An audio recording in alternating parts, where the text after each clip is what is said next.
بسم اللہ الرحمن الرحیم۔ ماں تیری ممتا کو سلام۔ ماں کمرے میں اپنے ننھے بچے کو لیے بیٹھی تھی کہ اچانک زلزلہ آیا اور پوری عمارت دھڑم سے آ گری اور ڈھیر میں تبدیل ہو گئی۔ ایک بڑی دیوار ماں اور اس کے ننھے بچے پر اس طرح آ گری کہ ننھے نیچے کچھ خلا رہ گیا جس میں ماں اور بچے کچلنے سے محفوظ رہ گئے تھے۔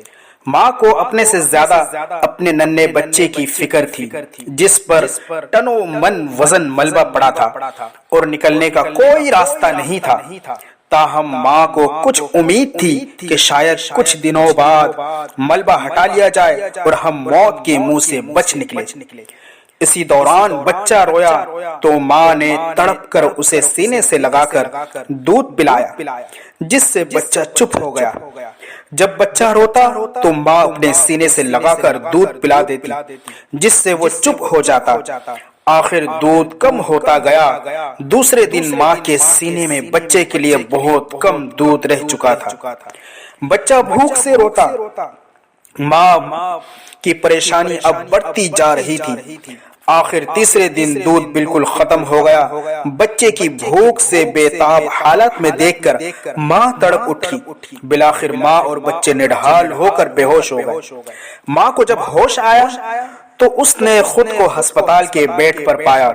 ارد گرد ڈاکٹر موجود تھے جو ماں کے ہاتھوں کی زخمی انگلیوں کو دیکھ کر حیران تھے۔ ہوش آنے پر ڈاکٹروں نے خاتون سے پوچھا کہ آپ کے ہاتھوں کی سب انگلیاں کیوں زخمی ہیں؟ ماں نے بتایا کہ جب تیسرے دن میرے سینے میں دودھ بالکل ختم ہو گیا اور بچہ بھوک میں تڑپ رہا تھا تو میں بہت پریشان تھی اور سمجھ نہیں آ رہی تھی کہ آخر بچے کی بھوک کس طرح دور کروں۔ اچانک میرے ذہن میں ایک تدبیر آئی۔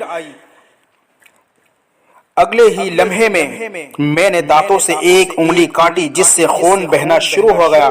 میں نے وہ انگلی بچے کے منہ میں ڈالی تو بچے نے اسے چوسنا شروع کر دیا اور چپ ہو گیا۔ پھر جب وہ بچہ رویا تو دوسری انگلی کاٹی اور بچے کو چوسائی۔ اب جب وہ روتا تو میں ایک انگلی اور دانت سے کاٹتی اور بچے کے منہ میں ڈال دیتی۔ بچہ خون پی لیتا اور چپ ہو جاتا۔ اسی طرح میں اپنے ننھے بچے کو اپنی انگلیوں کا خون پلاتی رہی۔ اب میری کس قدر پریشانی کم ہوئی کہ بچے کے لیے خون کی خوراک کا انتظام ہو گیا تھا۔ بالآخر میں نڈھال ہو کر بے ہوش ہو گئی اور بچہ بھی غذا نہ ملنے کی وجہ سے نڈھال ہو کر بے ہوش ہو گیا۔ لوگ ماں کی اس عظیم قربانی اور اس حیرت انگیز محبت کو دیکھ کر دنگ رہ گئے۔ دینی اعتبار سے کسی کو خون پلانا اگرچہ درست نہیں لیکن یہ ماں کی ممتا تھی کہ اس نے اس مصیبت کے وقت بھی اپنے جان داؤ پر لگا دی۔ ماں تیری عظمت کو سلام۔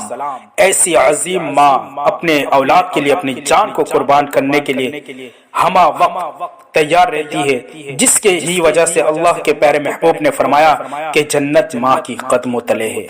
انہی ماں باپ کی قدر کرے اور اپنے ماں باپ کو راضی کرے اور راضی کر کے اپنے جنت کو پالے۔ اللہ رب العزت ہمیں اپنے والدین کی قدر کرنے کی توفیق عطا فرمائے۔